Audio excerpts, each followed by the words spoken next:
Jeremy? David, you join me inside our interior of number 10 Downing Street, and up the stairs here you can see the portraits of prime ministers on the walls, just to give us a bit of context on hung parliaments. Exit poll tonight suggesting there might well be one.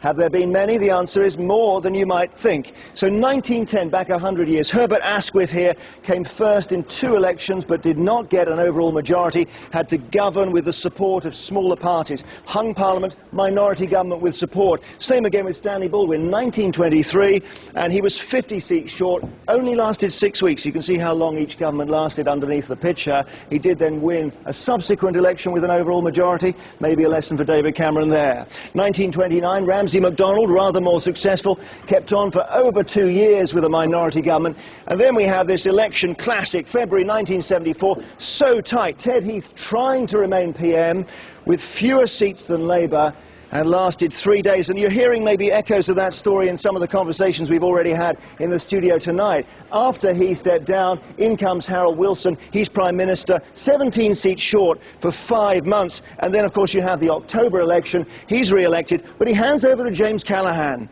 And James Callaghan loses his majority. And here, for the first time on the staircase, you actually have a formal coalition, the Lib Lab Pact. Jim Callaghan, 1977, again, didn't last very long. He has to struggle on afterwards for another 8 months after that pact falls apart. And just one more example for you, which is often glossed over. John Major in 1996 started with a very small majority. It came down because of death and defection, and he had a fairly torrid 5 months in a minority with the support of the Ulster Unionists. So if you go down this staircase, you actually only see one example here of a formal coalition. And the lesson seems to be they don't tend to end in formal coalitions, hung parliaments. They often end with the largest party governing with occasional support, policy by policy. And secondly, it's happened perhaps more often in recent history than we might imagine. David?